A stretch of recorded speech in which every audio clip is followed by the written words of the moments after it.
অনির্বাণ যে এতক্ষণ এতগুলো ছবি দেখালো, কিন্তু কেন কখনো বিদেশের মানুষ এদেশে আসছেন কুম্ভের টানে, কখনো এদেশের বিভিন্ন প্রান্তের আম জনতা থেকে সাধু সন্ত সবাই কেন আসছেন এই প্রয়াগরাজে মহাকুম্ভের আসরে? কি আছে এর পেছনে পৌরাণিক নেপথ্য কাহিনী? তখন সমুদ্র মন্থন চলছে, তখন দেব আর দেবতাদের মধ্যে প্রচণ্ড একটা কলহ চলছে। সেই সময় সমুদ্র মন্থনের সময় হঠাৎ অমৃতের ভাণ্ড পাওয়া গেল, অমৃত কলস পাওয়া গেল।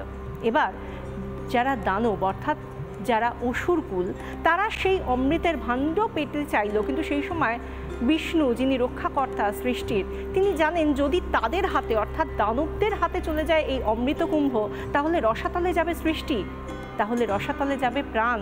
সেই জন্য তিনি তখন মোহিনী রূপ ধারণ করলেন।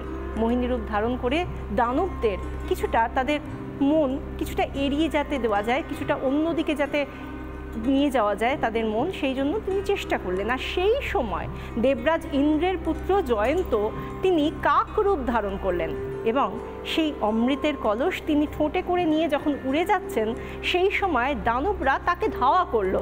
আর সেই সময় তিনি যেহেতু উড়ে যাচ্ছেন, কয়েক ফোঁটা অমৃত 4 শহরে পড়েছিল: হরিদ্বার, উজ্জয়িনী, নাসিক এবং আপনাদের চোখের সামনে যে প্রয়াগরাজ এই মুহূর্তে মহাকুম্ভের আসর, সেই প্রয়াগরাজে 4টে জায়গায় সেই অমৃতের ফোঁটা পড়েছিল। সেই থেকেই বলা হয় এই মহাকুম্ভ বা কুম্ভ মেলার আয়োজন শুরু হয়ে গিয়েছিল পৌরাণিক মতে।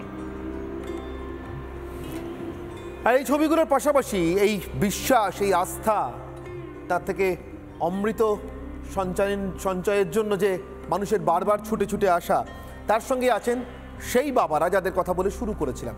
এক একজনের এক এক রকমের কাহিনী। এই যেমন ধরুন বাইক বাবা। বাইক বাবাকে অনেকে বাওয়ানদের বাবাও বলেন, মানে তুফান বাবা। এ বাবার বাইকের মাইলেজ কিন্তু কম করে লক্ষ কিলোমিটার।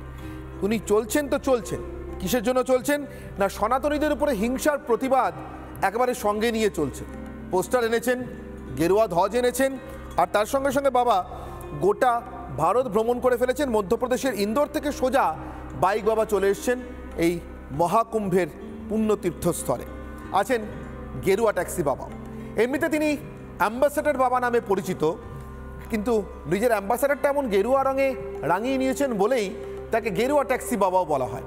আপাতত এই অ্যাম্বাসেডরে করে 4টে কুম্ভ মেলা ঘুরে নিয়েছেন অ্যাম্বাসেডর বাবা বা গেরুয়া ট্যাক্সি বাবা। তো এই গেরুয়া ট্যাক্সি বাবা এসছেন মধ্যপ্রদেশের ইন্দোর থেকে। 4টে কুম্ভ মেলা ঘোরা হয়ে গেছে এই গেরুয়া ট্যাক্সিতেই। এবার শিব পুরোহিত বাবা। শিব পুরোহিত বাবার গল্পটা একটু অন্যরকম।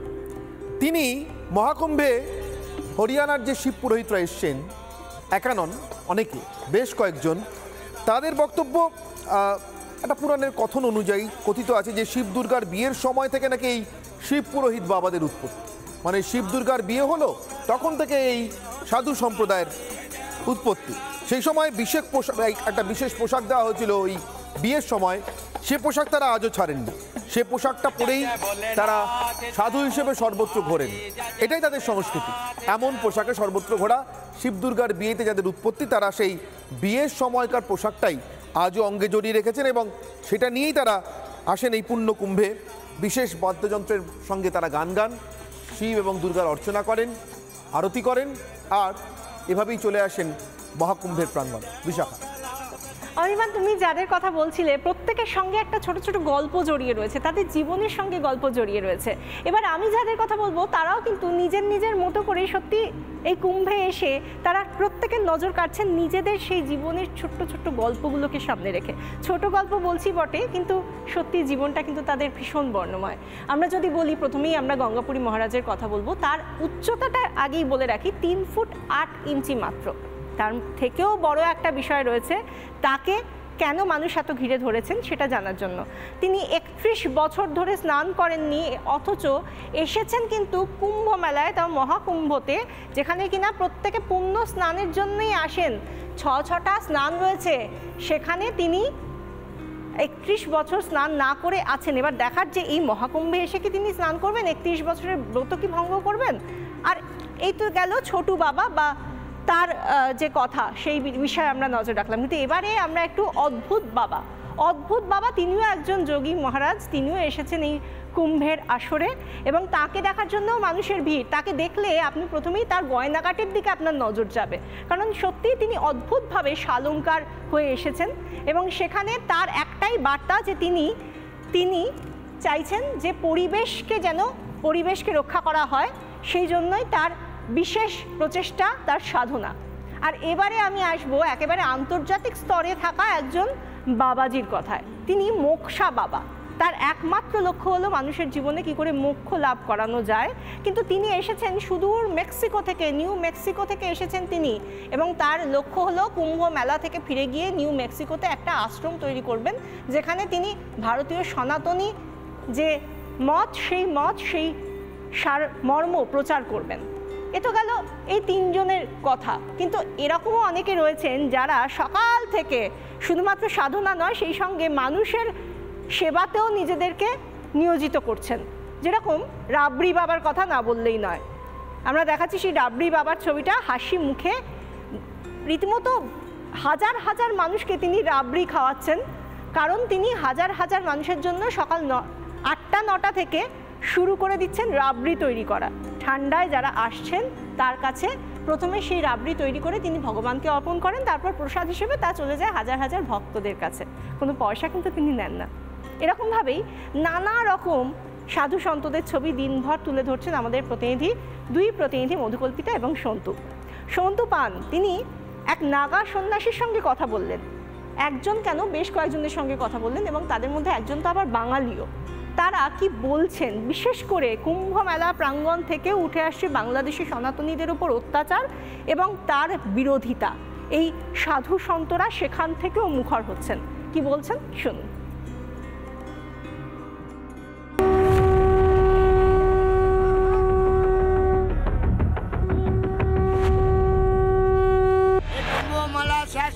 পরে আমি সরকারকে বলছি, সনাতন ধর্মের জন্য বাংলাদেশে যা হচ্ছে এদেরকে কিছু করুন। আমি মমতা দিদি বাংলাটাকে খেয়ে নিয়েছে। এই বাংলাদেশটা আর মমতা দিদি আমার বাংলা কলকাতাকে भी बर्बाद করে দিচ্ছে। बांग्लादेश में हो रहा, यदि सारे संत हम विश्व के संत पलट जाएंगे ना, तो बांग्लादेश का पता नहीं चलेगा। जब पहले प्रगुटी टेढ़ी करी, इस तरह कलाम किया, रास्ते से हटता नहीं जाता बिना प्रणाम किया। इसलिए हम या तो चांद दे भी देंगे और ले भी लेंगे, दोनों काम है। बंगाल के अंदर जितना भ्रष्टाचार हो रहा है, और वो कौन नेता बेटी है लेडीज आपके बंगाल की, वो जितने अत्याचार कर रही है, उस अत्याचार का पापों का पश्चाताप उसको नेता को करना पड़े। আমরা যদি এই গোটা বিশ্বের সনাতনী হিন্দুরা এক হয়ে যায়, সাধুরা এক হয়ে যায়, তাহলে বাংলাদেশ বুঝে যাবে কত ধানে কত চাল, এবং হওয়া প্রয়োজন।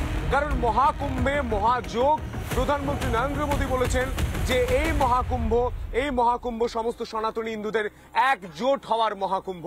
নানা ধরনের কন্টেন্ট দেখার জন্য লাইক করুন, শেয়ার করুন আমাদের ফেসবুক পেজ, সাবস্ক্রাইব করুন আমাদের ইউটিউব চ্যানেল। পাশাপাশি অন্যান্য ব্রেকিং নিউজের জন্য অবশ্যই চোখ রাখুন রিপাবলিক বাংলায়।